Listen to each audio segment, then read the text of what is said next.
is the story of a person who was influenced by the group and he was knocked in the way by a young man.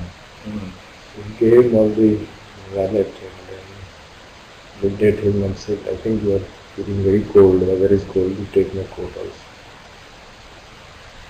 So that young boy was a bit surprised. He didn't look at that.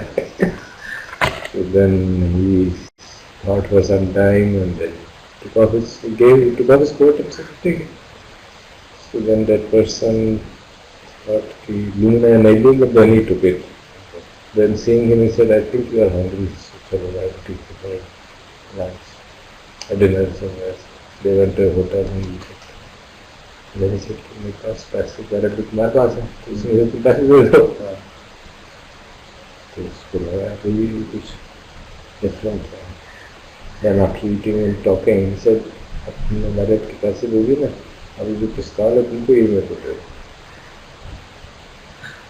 And then he gave it to him. Wow. I was amazed. Wow. It's really great to hear such things.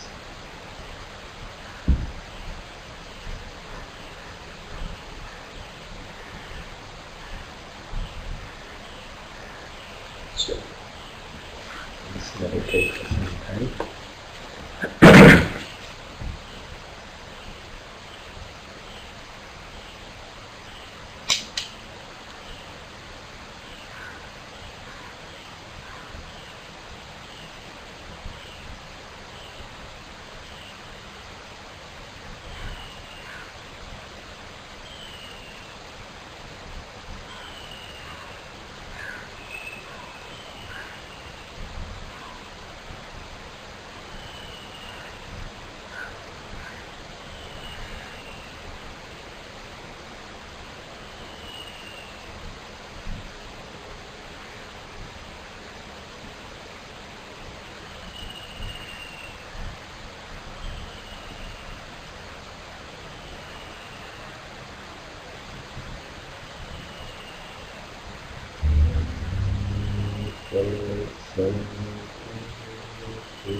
किमे शरणं धम्मो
Hello.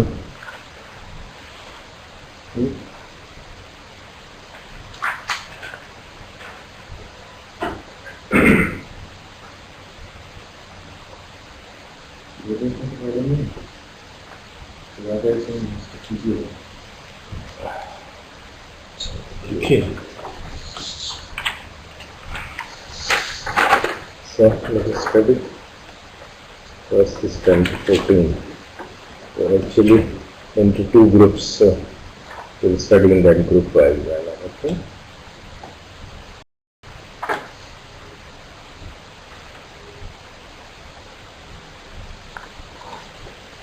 तो हिंदी में तो नहीं रहता है कि English में? इंग्लिश पैदा कर सकते हैं, राजेश हिंदी का। सूजी वहाँ अभी That's only thing to be remembered is when to give emphasis, when not to give emphasis. When there is ba, then it is a or e. If it is not ba, it is o, e. That's it. And m dot is ang. Sujivang. Ahirikena. So just read it in straight line. होता नहीं।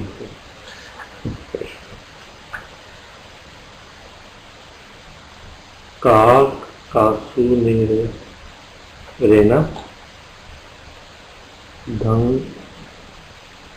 सिन्ना पक्खा नदीना Pakhandina. खंडिना आगावे Hina बाहर नहीं है ना, पगबद्धेना. पगभलेना संखिलिथेना जीवित सुजीवं अहीरिकेन काकसूरेण धंसिना पखंडिना पगद्धेन संकीर्तेन जीवितं. Then next one also complete. हिरिमत्ता च दुजीवं निच्छं शुचिगवेसेना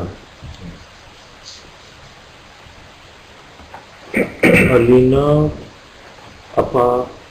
अपागम गवेन शुद्धि जीवेन सुधा जीवेन पसाता पश्यता. पस्तता. Pasata. If you read it properly, you can guess the meaning also. तो सुजीव मतलब आसान है जीवन. इसके लिए अहिरिकेन, अहिर मतलब जो शेमलेस है, इट्स नो कॉन्साइंस. काक सूर्य में, काक वैसे कहते हैं कौवे को. काक सूर्य मतलब जो कौवे की तरह श्योर है. बेसिकली मतलब ये रियली अनकॉन्शियस पर्सन को फर्क नहीं पड़ता. ढंग से ना, ऑफेंसिव. पखंड ना, बहुत तखापन करता, अपना बड़ाई करता रहता है, ये ब्रैगर्ट. पगभ्येन, is very reckless, doesn't bother about things. संकिलिठेन, किलिठ होगा इम्प्योरिटी, संकिलिठेन जो इम्प्योरिटी के साथ है, वो इज वेरी इम्प्योर. जीविता. So, he's saying easy is the life of somebody who is shameless, unconscientious, offensive, braggart, reckless. Then, हिरी माता से दुर्जीवन. दुर्जीवन तो बहुत मुश्किल है. इसके लिए जो हिरी माता, जो कॉन्सेंशियस आदमी है, afraid of doing wrong deeds. नित्यम सुचि गवेषणा. गवेषणा तो जो खोज कर रहा है. नित्यम मतलब नित्य, सुचि मतलब शुद्धता की, जो नित्य शुद्धता की खोज कर रहा है. अलिन अपगभ्येन. पगभ्येन था वहां अपगभ्येन. अपगभ्येन मतलब जो is not reckless, is cautious. Then alina मतलब is sincere. शुद्ध जीवेन पश्यता, he is living a clean livelihood. And पश्यता मतलब देखता, he sees the truth, he is insightful. So life is difficult for somebody who has a conscience, is always striving for purity, is sincere, cautious, of clean livelihood. शुद्ध जीवन, जिसकी livelihood pure है, and seeing the truth. So just trying to bring out the fact that to live conscientiously is not easy, it's difficult. And there is a story associated with a monk who was a physician and he used to practice and go to see patients and then take whatever they used to give it to him. So once while he was returning, he met Venerable Sariputta and told him that patient gave him such delicious food as a payment. He offered some food to Sariputta. He didn't say anything, he just went on his way. Then he reported the matter and then Buddha told him that he should not practice medicine for again.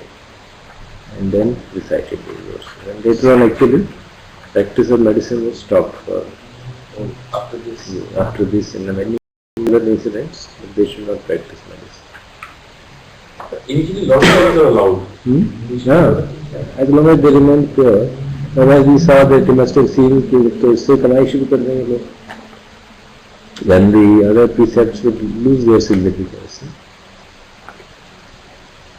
Once you start earning, there is a inner ego. But because of my efforts, I have this skill. And next, the topic, it's basically talking of various shilas, so I think you can read it more easily. Yo पानम अतिपाती. पानम अतिपातेति. पानातिपाता बोलते हैं शील. पानम अतिपातेति तो प्राणियों को मारता है. मुसावादंच घातकी. ठीक है, मुसावादन को झूठ बोलता है, नासकी. लोके अदिन्न मादियति. अदिन्न दाना होता है ना, तो अदिन्नम धातु तो he takes whatever is not given to him. परदारन से गच्छति. एक स्थिति जाता है परदारू को दूसरे की स्थिति. He goes and cohabits with others' wife. Next, सब इकट्ठे हैं ना. सुरामेरय पानंच. सुरामेरय आता है शील में.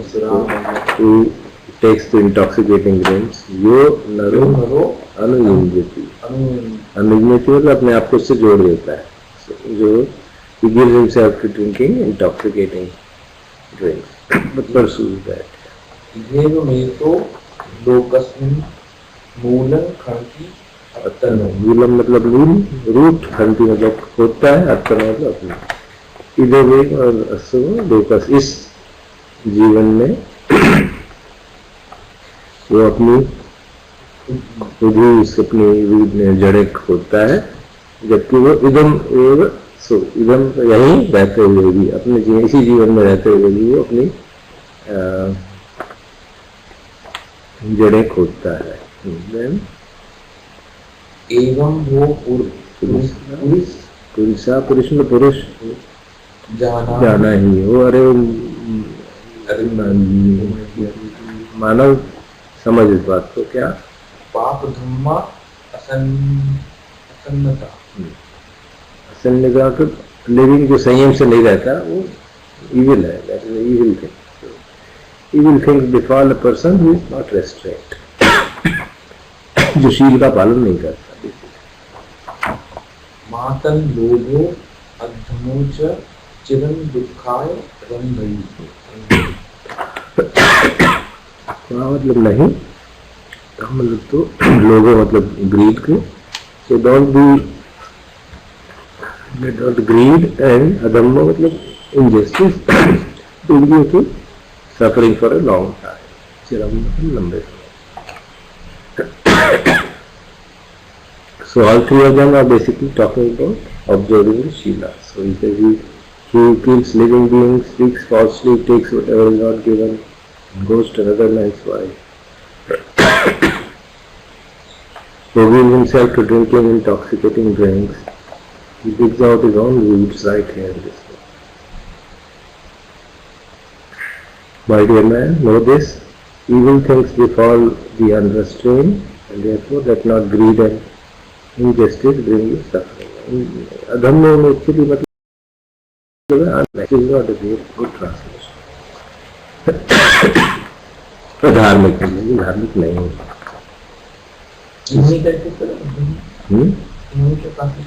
Injustice. दूसरी से भी देखने की कोशिश की शायद छूट गया नजर से। So this is a story about the lay disciples who used to come to monasteries to observe precepts. So while they were doing this, they said कि मैं जो सब शील का पालन करता हूँ बहुत मुश्किल, दूसरी कहता नहीं जिसका मैं पालन करता हूँ बहुत मुश्किल है। So then they argued for a long time and then reported the matter of Buddha, and then Buddha replied them with all these verses, saying that they are all very difficult, but they are equally important for good life. It's not that you can take preference. Okay? So this is the good verse. Just let it do something.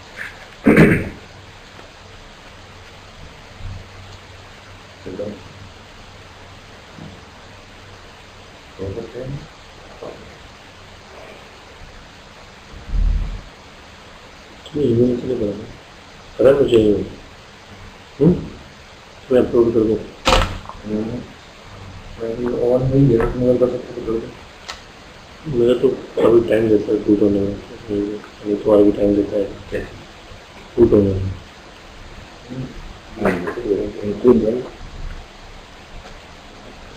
You are going to take us to the new earth. हमारा तो letter रह ही गए। हाँ, महाराज ने बोला कि मैं अपने लेटर नहीं दूंगा, इसलिए फिनिश को आने नहीं दे।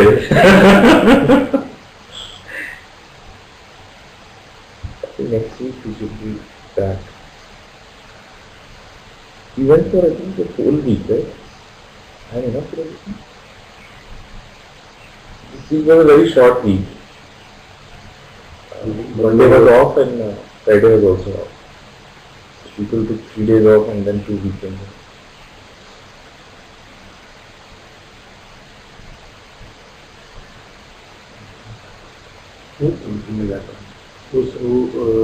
प्रेजेंटेशन अपलोड करना है।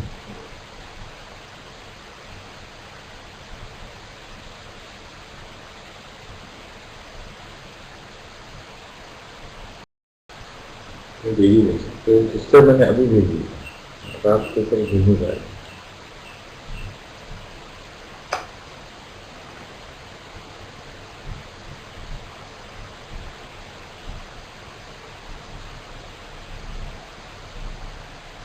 Sorry, chapter wise, I think. Yeah, so today I prepared one chapter one. Very good book.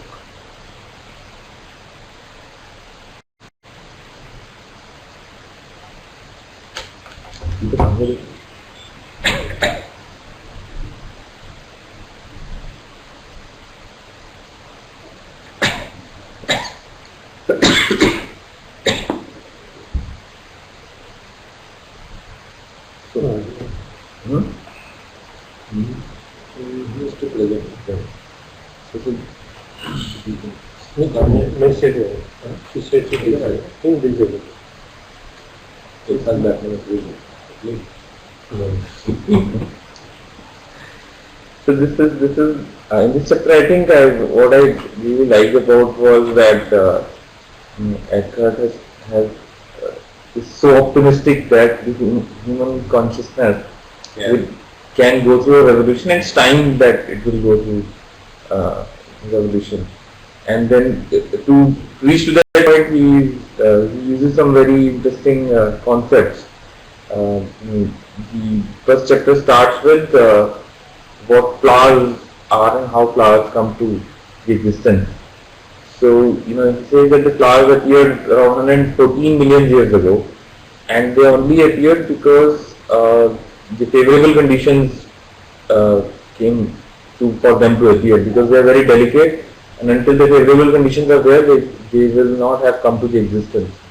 And as soon as those favorable conditions came in, there was widespread flowering all over the planet.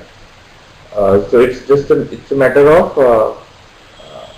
those conditions coming together, and then suddenly the whole planet became full with flowers.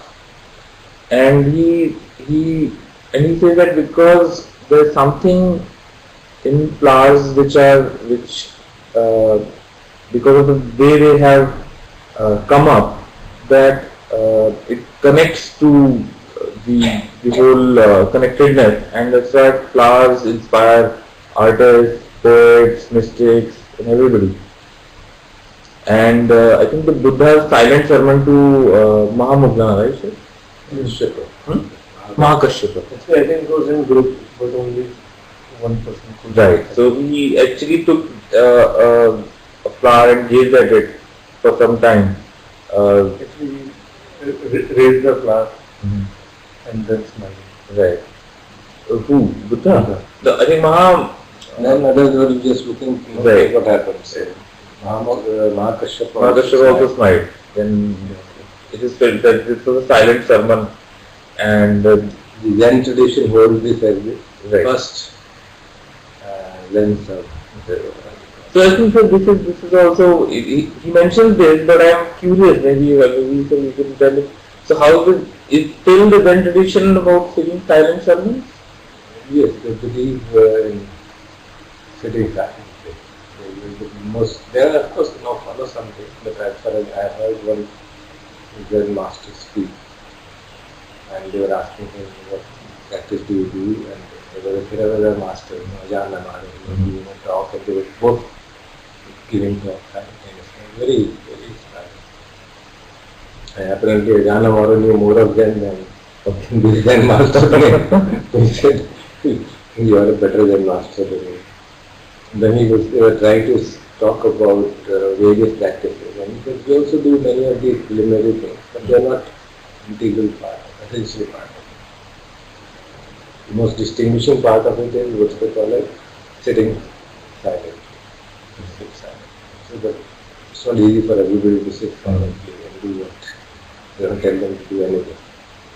So that's the kind of But practice. sitting silently could be a meditation practice also. Yeah. But is it done in a group where the teacher will give a silent sermon kind of stuff? I don't know. They say that there is something called sitting silently. They have a Japanese name for it. Okay.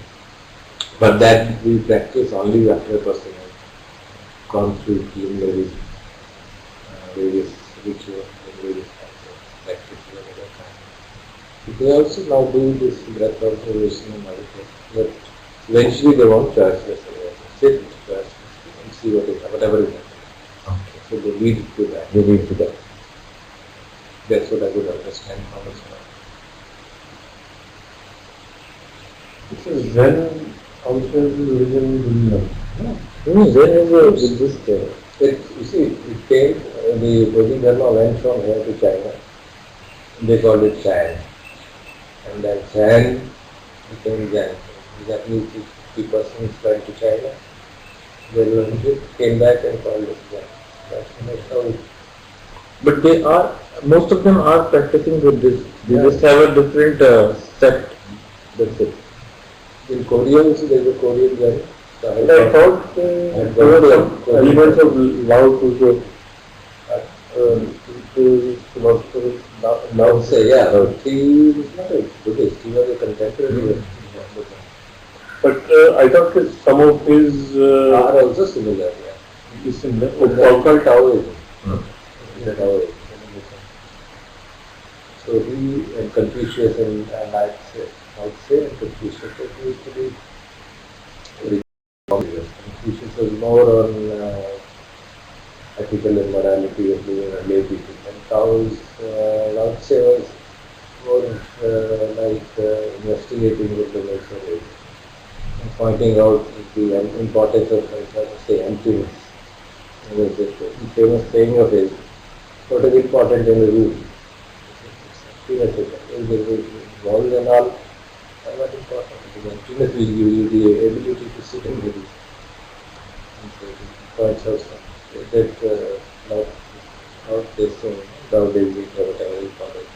Very good, strong book there. So it's a aphorism, it's a very great significance. That is not exactly an offshoot of the constitution, but it is quite similar.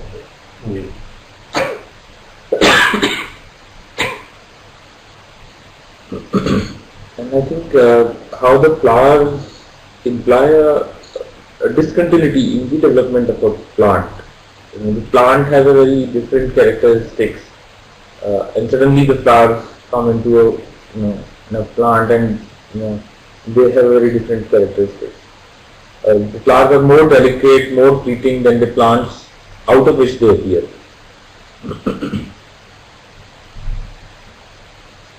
So he's taking that to enlightenment. So he's saying you can consider flowers as the enlightenment of plants. When plants get to that discontinuity or a sudden evolution, they do flowering. And similarly, lot of other similar things that you mentioned. For example, rocks turn into precious metals could be called as rocks enlightenment,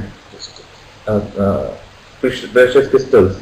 So rocks enlightenment is that they turn into crystals. Carbon's enlightenment is they turn into diamonds, and he says that there's similarly an enlightenment that can happen in humans, in humanity, and he's giving examples of Buddha and Jesus and others as the early flowers, and that started to happen around 600 years ago. Then he's putting a question also, and then he answers it later. Is humanity ready for widespread flowering? Because we have small flowering that we have seen in these things, these figures, but are we ready for a widespread flowering? And his point is that yes, we are. And though I found that he's taking a lot of reasons because of the influence that he is having in the community, and what he has started to see that people have suddenly became a lot more interested in these things. So he's kind of concluding that that humanity is ready for a widespread flowering. Maybe I think you've heard this. Gantaji also says that there was the prediction that Tradition of 8500 years. There is a general belief into this. Right? And some people who study the evolution of man and they call this period 500, 600 BC as a start of axial age, the transformation of the. So there were three different parts of the world, there are three different people around the same time. Buddha, Lao-Tse and Socrates. and Socrates. Three different. And It's almost at the same time. same time, 500, 600 years.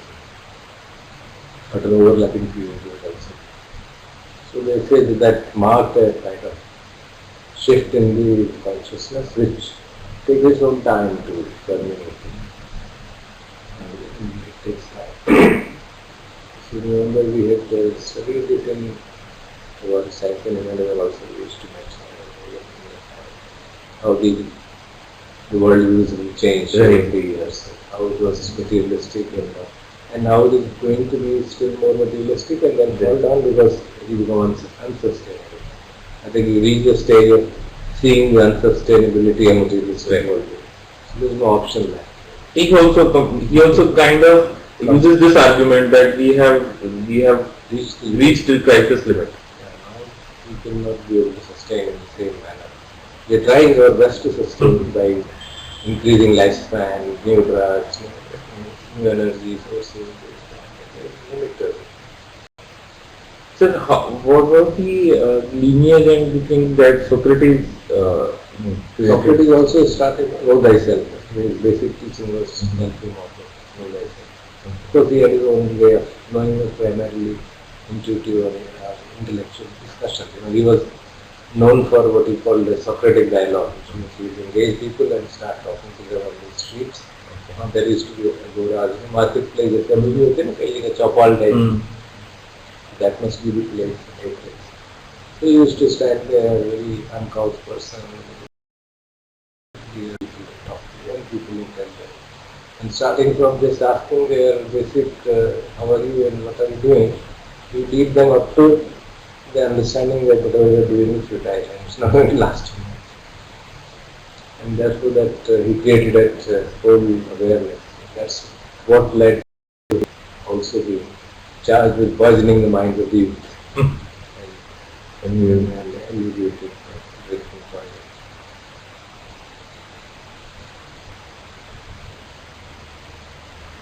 This issue of sudden growth, I think if you remember, we had discussed Rupert Sheldrake's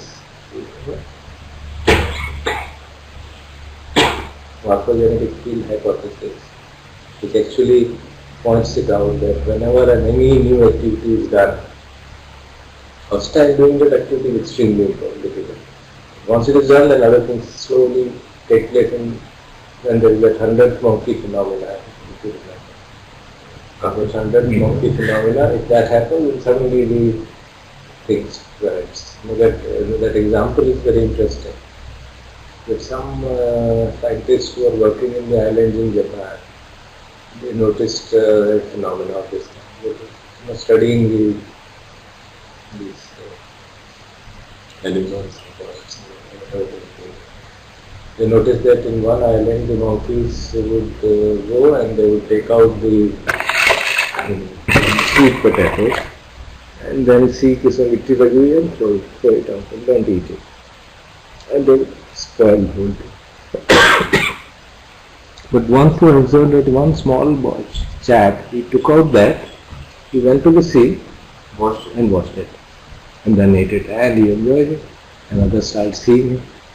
So firstly people were very upset with him, and that what is he doing? He's not supposed to do all such funny things. But then his youngster friends also, it became a prank. They would take it, go there, and eat it. And slowly the number of children who were doing it increased. And they found that when it had become about 100, suddenly all the monkeys started doing it. So then it came to be known as 100th monkey. And much more interesting was with noticed that in some other island, situated far off, when this 100th monkey phenomena took place here, there also they started doing it. So that there is no explanation. So we've given so many other examples of it. For example, forming a crystal for the first time of a new substance, extremely difficult. But it has happened that somebody in USA did it, and almost simultaneously somebody in Germany also did it, and crystallized themselves.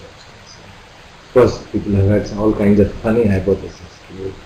Scientist किसी कभी वहाँ गया होगा, उसके court में कहीं crystal वगैरह रह गया, इसलिए वो हो गया, ऐसा हो गया. Not tenant. And he gives so many other examples of what he calls the existence of a morphogenetic field which creates form. And that form creating field, when it gets strengthened by doing something again and again, he gives an example of heart transplant. First heart transplant was a miracle. And once it was done slowly, now it seems to have become a commonplace. Suddenly people have found it was easy to do it and they are able to learn it. This issue of strengthening of the morphogenetic field and creating the conditions for a new species to arise or a new consciousness to arise is in tune with that.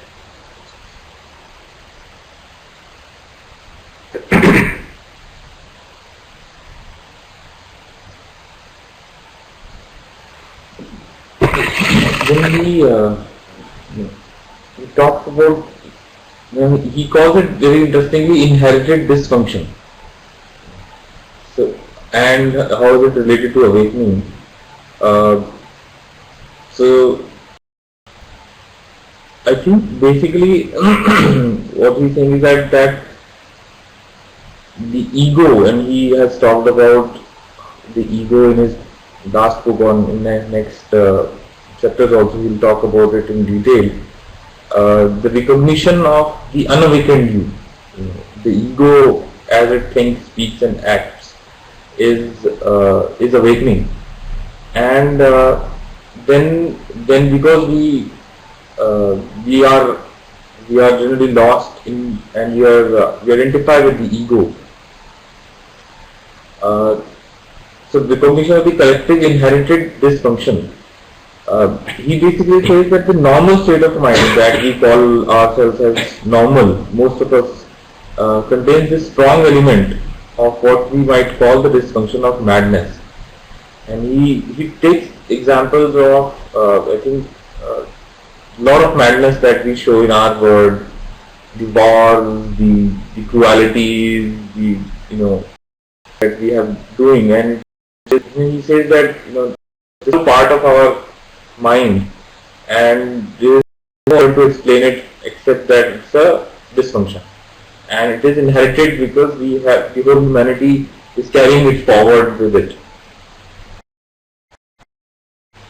And he tries to relate to different explanations that different religions have given.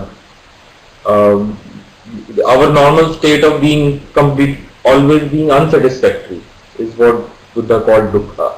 It is a dysfunction that we always feel unsatisfactory with the current moment. And I found that interesting, that he's saying that it's a mental dysfunction, it's a deceit, kind of a dysfunction of the mind, that we always feel suffering. And he takes examples of Hindu philosophy where we call it Maya. He always takes a lot of examples from Christianity, because I think he's pitted against them, and he got a lot of convincing to do for people who have basic foundation in Christianity.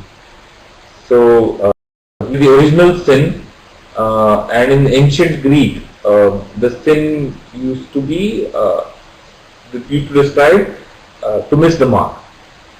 When they were shooting, when they missed the mark, they used the word sin, and basically it meant you missing the point. So you missing the point that this is all dysfunction is what his interpretation of the original sin is. And he is very strongly describes this. Can you hear now correctly?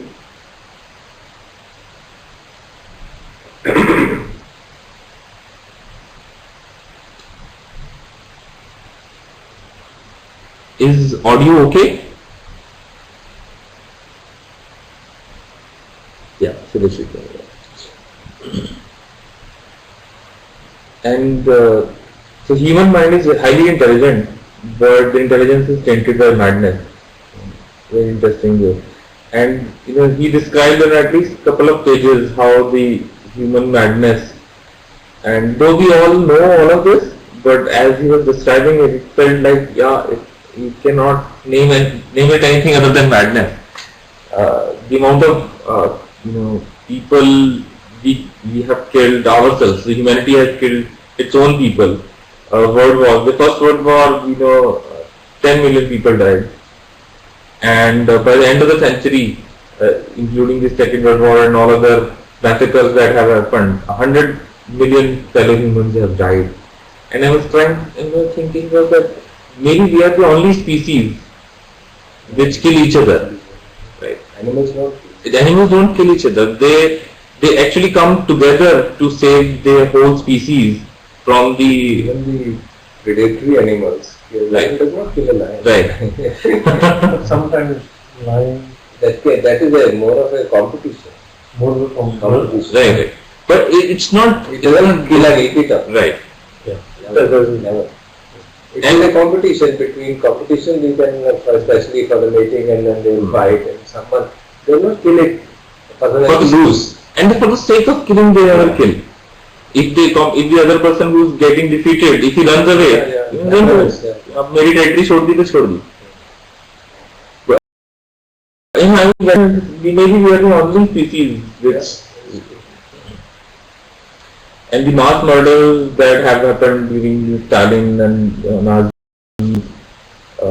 Actually didn't know about this Cambodia thing where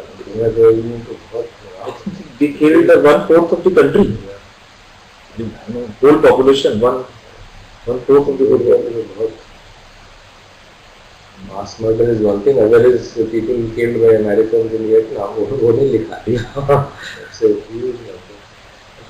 Yeah, that's Just put they tested their bombs. क्या कहते थे? There's some special name for that. Range or something. And we just defoliate the whole area. The whole area would be completely free from any life, vegetation, anything. So they were testing those things on in the war. So many things that happened here. Very shocking. And interestingly, we've all invented all these things just for killing each other. That's what he means by using intelligence Right. in a mad way. Pursuit of madness. And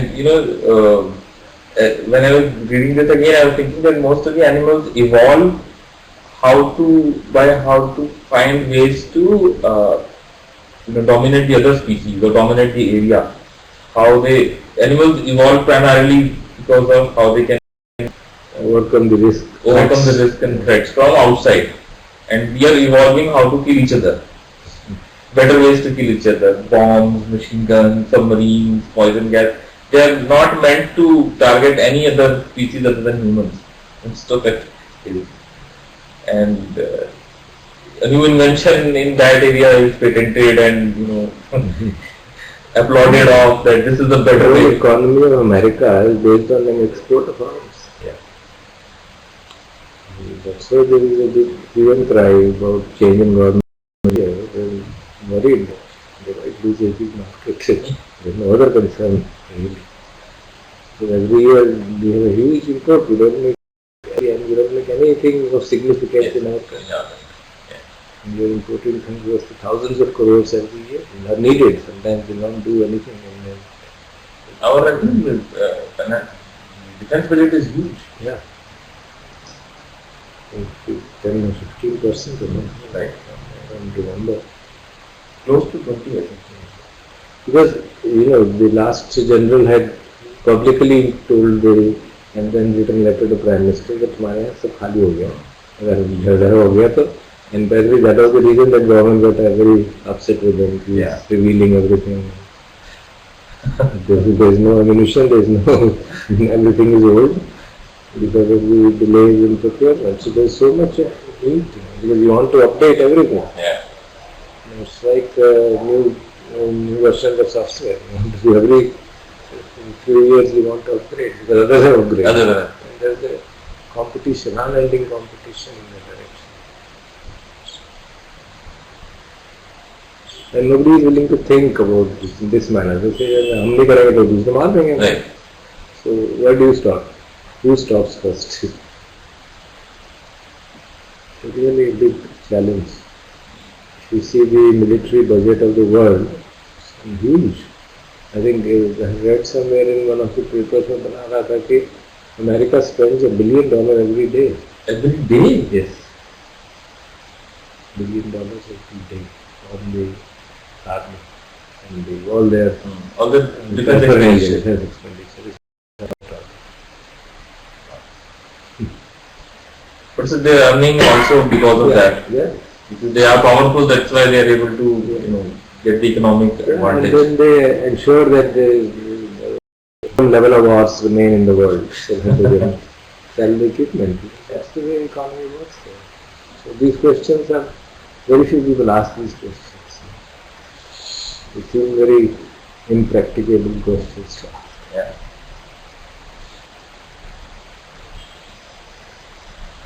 So I think in then the same thing we are doing for other life forms and the planet itself. We don't take a heed. So this is the inherited dysfunction that we're talking about. And this statement I found very interesting. It is that fear, greed, and desire for power, which is what we believe is the root of all the violence that we have, are not the dysfunction that we are talking about. But they themselves created by the dysfunction, which is the collective delusion. That we fundamentally वही बात है that ego is the issue. You're always seeing others as competitors or potential conflict makers or potential terrorists or whatever you want to word you want to use, and then you have all kinds of issues. You just see that story which I told you, person coming and robbing you. Yes, that is Isn't it amazing? amazing. And you say you take the coat also, you are feeling cold. So that shows the totally different pagal hai, one crazy. And then the effect that it had on that person, that he even gave his gun. Yeah. The gun or whatever weapon. Weapon. That's like completely disarming yourself. Yeah. So that shows the totally different way of thinking, effect of that.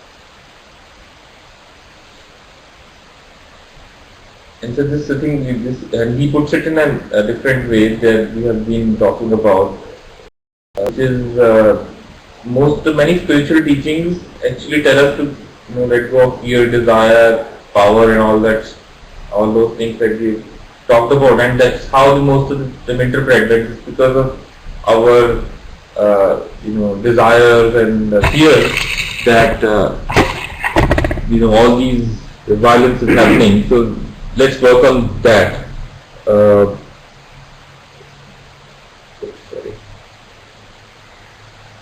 But he's saying that trying to become good or a better human being sounds like commendable and high-minded thing to do. Yet it is an endeavor you cannot ultimately succeed in. Very interesting. It is the same sentence in different words used very similar. Yes. Exactly same thing. He's putting it in different words. You try your best. As long as you retain your ego, you will remain there. Yes. If you start your meditation with ignorance, you will remain in ignorance. Rest assured. He tells in the 10-day retreat on day 2. Then he says, today is day 2 only. That should not be telling me. What do I do? I go about mucking around things and then things should be said. People laugh. And it sounds very funny to say that trying to be good is actually counterproductive. Sounds very strange. So that needs a great amount of preparation to be able to understand what he is saying.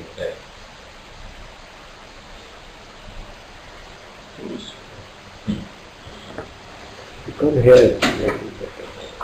मैं थोड़ा जोर से नहीं बोल पा रहा हूँ। गला में कुछ हो गया। सिर्फ तो काफी टफ हो गया। इसे बीच में कहते हैं, I think मूव नहीं करना पड़ेगा. So again, I think the different way he's saying that you do not become good by trying to be good, but finding the goodness that is already within you and allowing it to emerge. Yeah, because we we don't allow it to emerge, and we cover it with all our fears and desires and stuff, and then in the same egoistic manner we try to be good, and that also doesn't allow the consciousness to go through a transformation.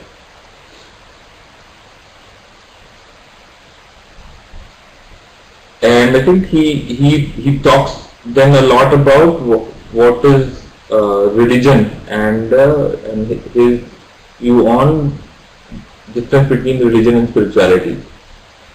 Having a belief system which is thoughts that you regard as truth does not make you religious. Whatever kinds of thoughts you have. I'm just reminded of something in the previous slide. Because we sometimes think that Buddha didn't speak this language. There's the Patthana matrix, Abhidhamma part, which Venkaji also recites on day 5 part of it. So if you read that whole thing, there is that 25 conditionalities and how they interact and all that. So there's one Upanishad Pachya, which means the proximate causes. He says, Kushalo Dhammo, Akushalasya Dhammasya Upanishad Pachya. अजीब लगता है क्या कह रहे कुशल कर्म जो है अकुशल कर्म का अप्रोक्सीमेट कॉज हो सकता है। मैंने गिव एग्जांपल शीलम कत्वा दानम दे, जब दान दे रहे हैं और ईगो के साथ दे रहे हैं, शील पालन कर रहे हैं, ईगो के साथ पालन कर रहे हैं, तो अकुशल कर्म है। Such a profound thing. So we try that Hansen is making it up. It's only restating the same thing in different ways. Yeah.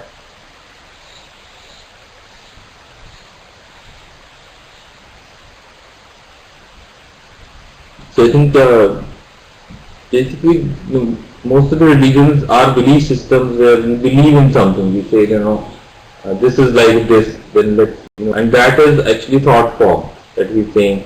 And once you identify with that thought form, you basically increase your ego. And I think that is true for, I was thinking it was for all of us, whether we believe that there is a self or whether we believe that there is a self, it remains a thought. And if we start to identify with that, we deeper our identification. And the next one was also very nice, being spiritual has nothing to do with what you believe, but everything to do with your state of consciousness, which eventually determines how you act or interact in the world. Yeah. And this is last point is where I think you were discussing that the humanity has reached a radical crisis. So whenever any species reaches a radical crisis, they go through evolutionary leaps. How the sea animals started to come out and started to walk, or how animals got the wings and started to fly. It's because at the point of radical crisis, a certain amount of mutations will take place, and then that kind of a species will have more chances of survival than the other ones. So are you saying that our technological progress is this radical crisis of our species? I don't think it's just the technological progress. It's the primarily Misuse of that. Because actually in last 200 years itself, all this technological progress has happened up starting from steam engine, and more and more of it is happening because we think it's good. Some of it is motivated by compassion, some of it is motivated by doing good to people, developing new disease, illness, treatment of illnesses and others. Some of it is developed by greed, maximizing the profit. Also, the technology which has its roots in greed will retain that root of greed, and therefore its consequences will be of that kind. But we can always see that technology can be neutral also. Things like internet are neutral really. Depends on what you do with it. Isn't it? You can use it for connecting people and make it faster contact. You can also use it to spread all kinds of obscene things and as is happening, or create fears, or create all kinds of things. So what decides the usage? The state of consciousness of the people decides what they use and make of it. So that part is also important. Some part is where that there's no way that you can use tank for any constructive purpose. Isn't it? A tank can be used only for killing it. There's no way.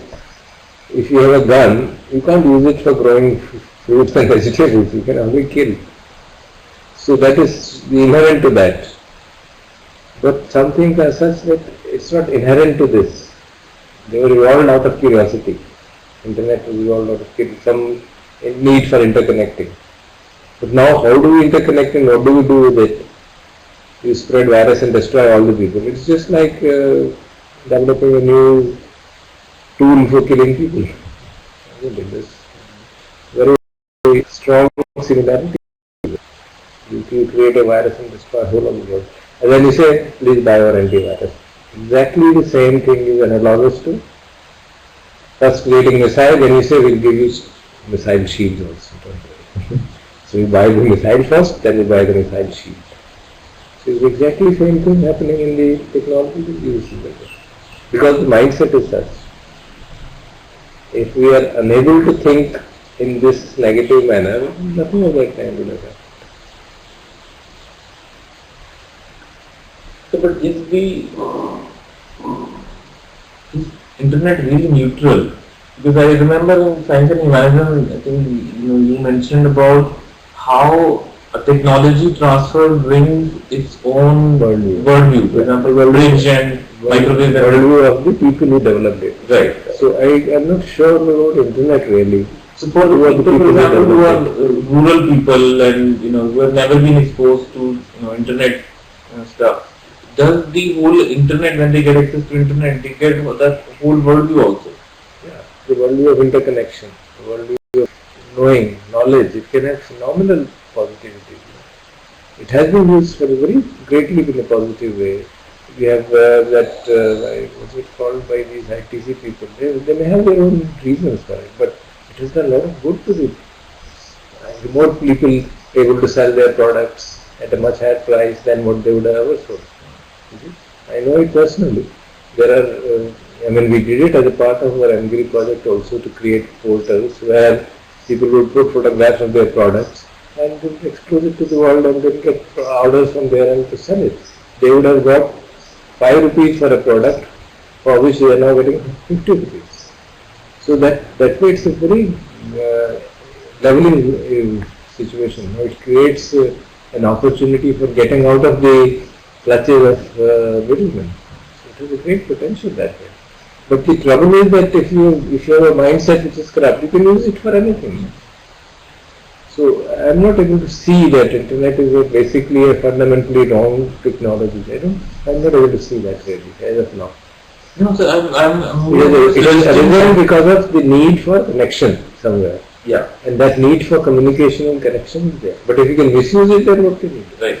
So there are technologies which are inherently developed from a mind worldview of destruction, a worldview of greed, and there are technologies which have been developed from for example, medicines. People who develop medicines with great effort, polio vaccine, this, that, basically moved by suffering, and then they try to say, okay, do something. I was not suggesting that internet has an inherent flaw in it, but would that be true for example, the example that we took in Science and Humanism, refrigerator or microwave?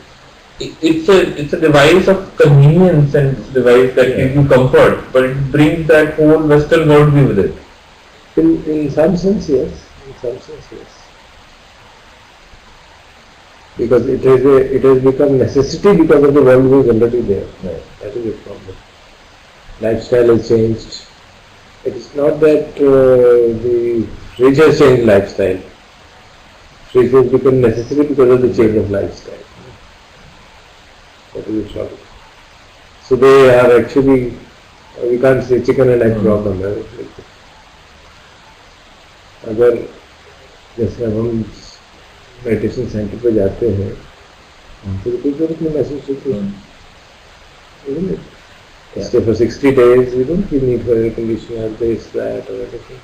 Or anything more than the basic minimum requirement. Zero to minimum. Because that you can stay there for years and you can have that same lifestyle. And there's no reason that you can't be happy there. And similarly you can be happy here. But unfortunately you come to, such a pressure of the worldview that you can't survive there. Yeah. So Sinesh has a question. State of conscious is ephemeral. Can we rely on this to determine if we are spiritual? Yes, we also. So I think state of mind is ephemeral. The awareness or consciousness, I don't think is ephemeral. It is the faculty with which we find out that the mind is ephemeral. So I think we try to mix these things. I used to do that. For example, awareness and attention. I used to kind of intermingle them. When we put our attention on something, we used to feel that we are aware. But when I think when Sir mentioned the second level of awareness, which is you know that you are doing this. So that knowing is awareness, and the knowing of yourself also, that you are doing this is awareness. So at least that is my thought. So if you want to add something. So you take by word state of consciousness, and consciousness you take as chitta. So Abhidhamma recognizes that chitta is associated with so many mental factors. Ignorance is also one of the mental factors, and panya is also one of the mental factors. So if the state is dominated by ignorance, we will do what we are doing. If state is changed by incorporating panya, so in that sense, even the so-called sense sphere consciousness and understanding can be negative or positive, can be wholesome or unwholesome. So when he is using the word state of consciousness, he means that way. But if we are enveloped by ignorance, then we are individuals who are striving for excellence and everybody else is a competitor.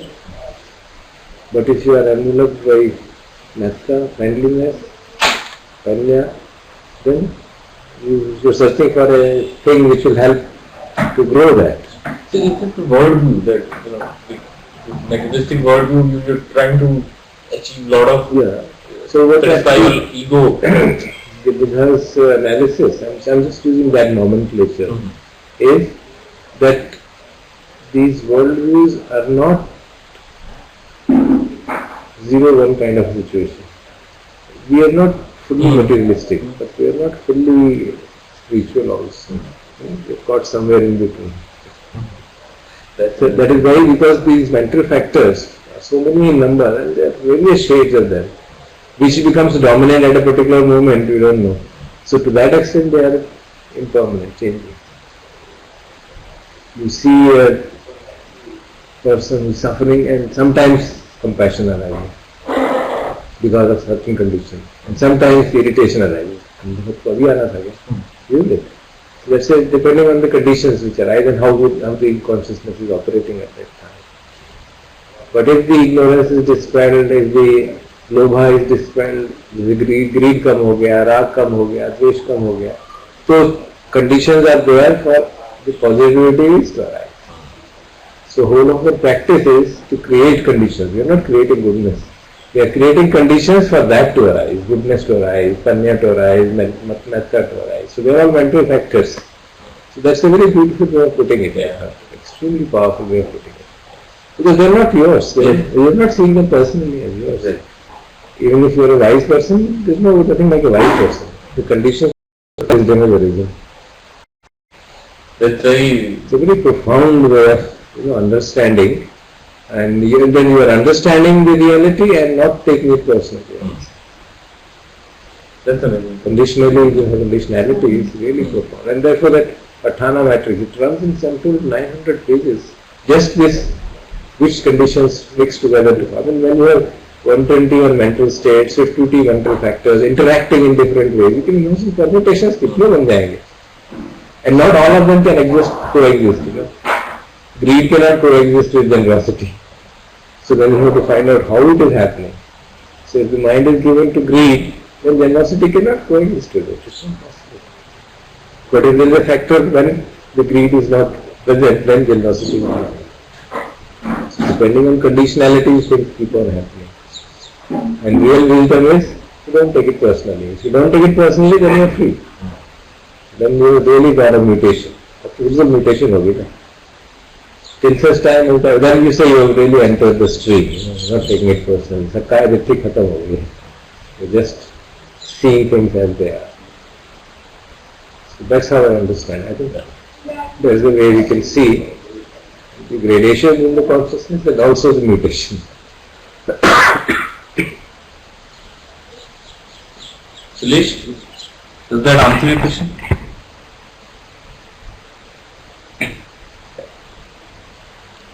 Good. So that's the end of it, first chapter. No, sir. There are more slides.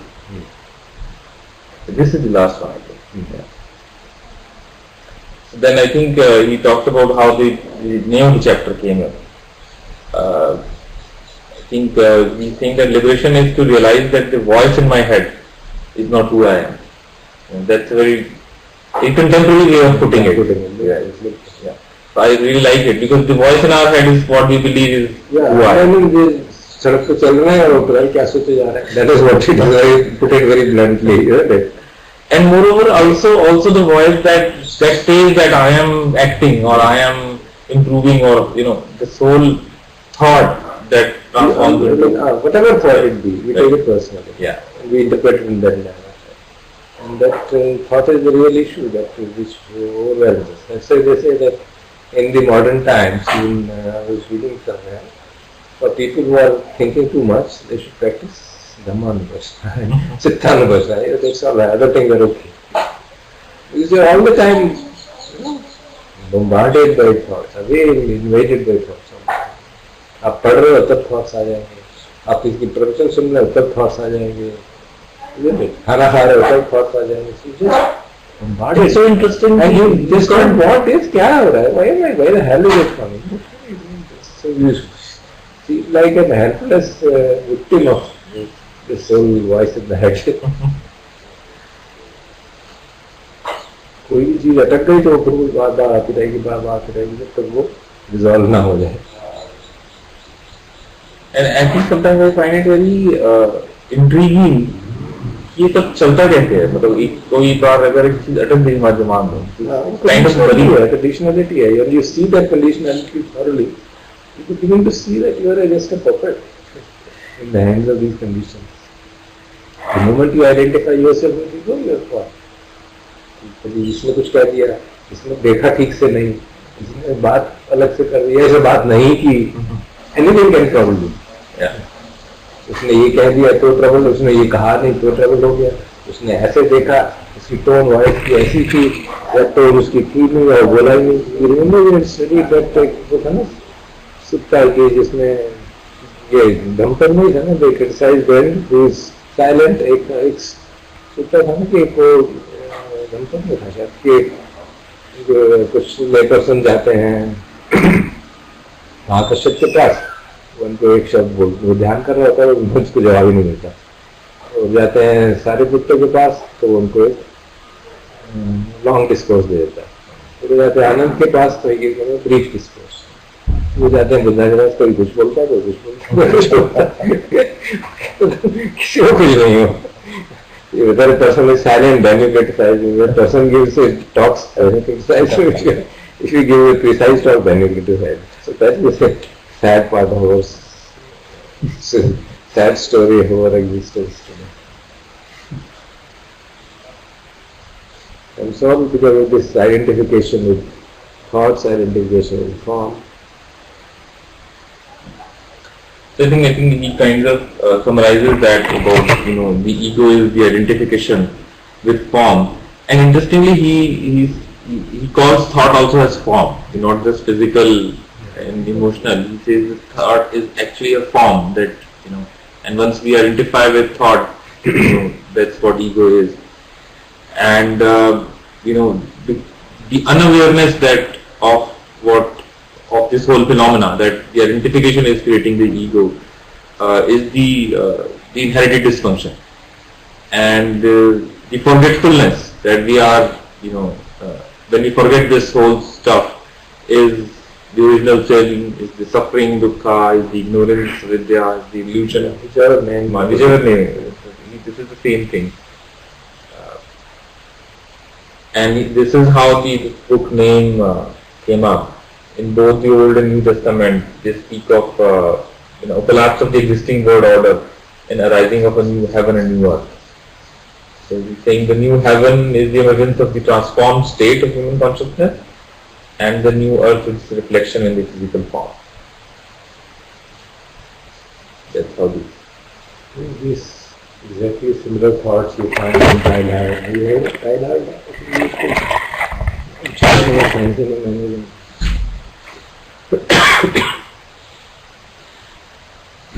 Thailand Richard in the book Phenomena of Man. मैंने refer कर सकता हूँ one time कहीं तो मेरी याददाश्त में थोड़ी हुई होगा. So there was a Jesuit priest in Thailand Richard who was also evolutionist. He was a scientist, paleontologist. He discovered the Peking man. So he was an anathema to the church. क्या बनना है? Believe in evolution. और ये priest बना हुआ, तो he was excommunicated. Not fully, because he used to do. तो उसको कहा गया कि जो तूने रिसर्च की वो छापेगा नहीं जब तक कि अच्छा. He didn't publish anything. Only after his death his work was published. And then people realized. Then there is this book called Phenomena of Man. Okay. It's very difficult to read. It's not written in a manner, easy-going manner. It's very difficult to read. It's kind of cryptic language and, you know, reference to Christianity and others which we are not aware, and then we get into that. But the whole idea is that there is a what we call as Omega, field of Omega. And then mankind is evolving towards it. And that slowly, the mankind will, and the real happiness will come identify with that Omega field, which is the state of pure consciousness. And similar ideas you find in Sri Aurobindo. So if you read Aurobindo's Evolution of Man, actually uses almost the same words.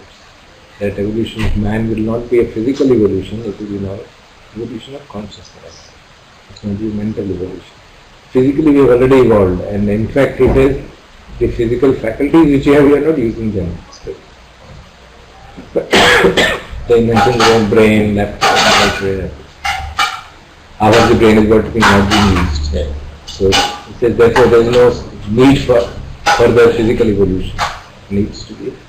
There's that very famous set of lectures of essay, because he used to write also, later on he didn't speak much. Evolution of man or something of that kind. So also very good,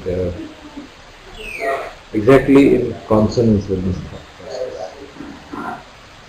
When he explains these things in a very contemporary language is very something that we can use. Word he uses. That's good. Yeah. For example, Teilhard's book has been named as one of the most influential books of the 20th century. But if you read it, you'll find it so difficult. You will just read and reread and reread and then figure out what is it. In contrast, Sri Aurobindo is less difficult to read. It's long sentences and needs a lot of concentration to. So when you listen to Ajahn Sumedho or other, then you begin to see that they put it in a very, very simple language and contemporary way.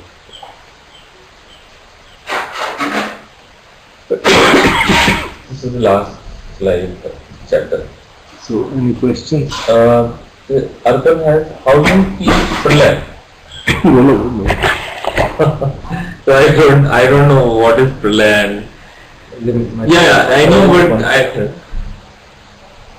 I don't know what to think of Pralay. So I think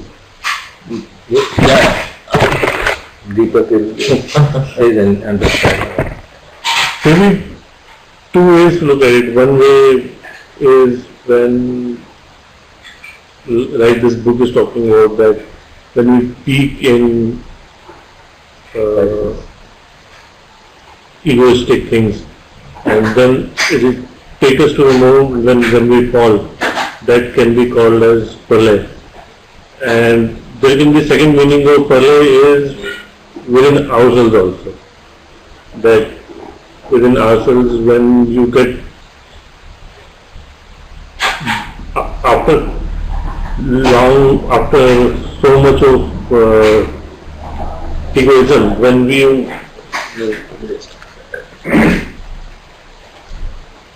actually have a tipping point, when you leave it. Consciousness is a tipping point to us. Consciousness में और basically when you change happens in you, Right. that can be present. So Arpan actually has clarified that he said in the context of the conversation on evolution. You see, there is a mythological concept of pralaya in Indian mythology. And I can tell you on the basis of whatever scientific evidence I have studied. There was an archaeologist, Anna Rao or something, who was the deputy director general of Archaeological Survey of India. So he carried out, he had a insight or whatever, that the Dwarka which is there on the ground is not the real one, it's deep inside the sea. And nobody was willing to put money on it. Because the undersea exploration is extremely costly. So he pursued it, he funded it, got some project funding from UNESCO. And he surveyed it for 2.5 years or something like that. And it was ran out of time. And he found that below that Dwarka, which is there today, there are 3 Dwarkas below it, which are now in the sea. And so his conclusion was that actual Dwarka of the mythology existed above the ground, the sea level rose and it is all gone. And that sea level rise is happening again. Already some islands of Maldives have gone submerged. And some of the other islands which are not very high in the land level, they are threatened that within a few decades they will all be submerged.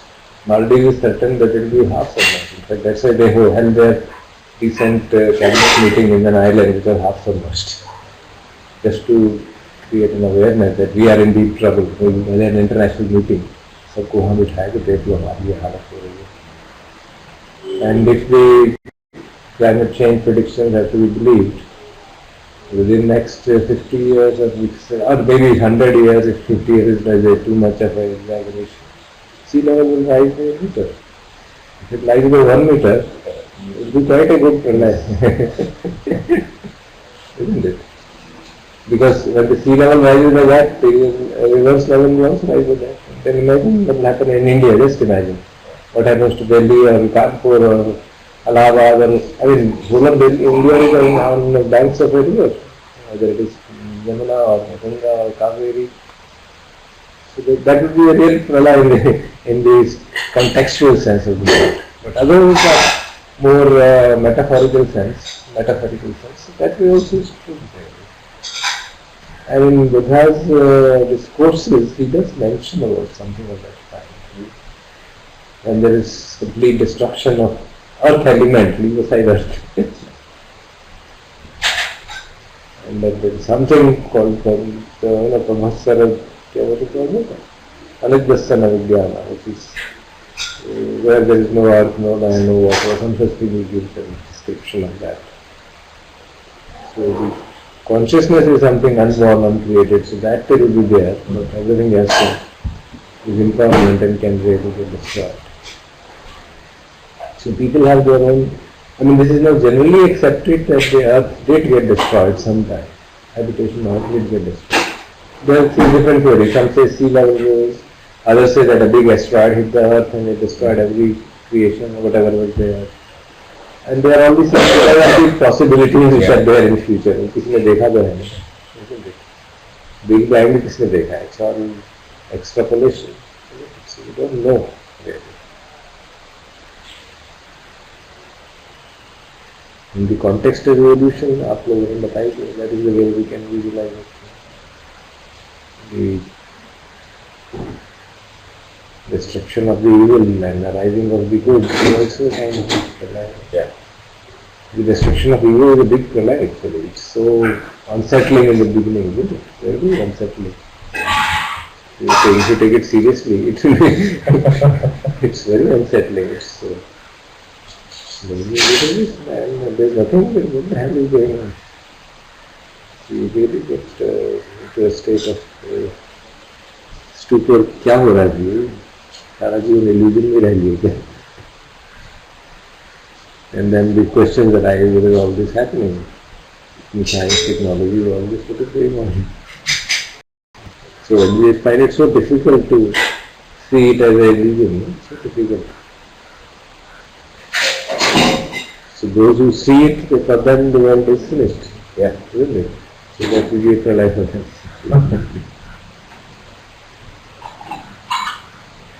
Good. Okay. Any other thing? Then we can stop for the translation. Any other questions?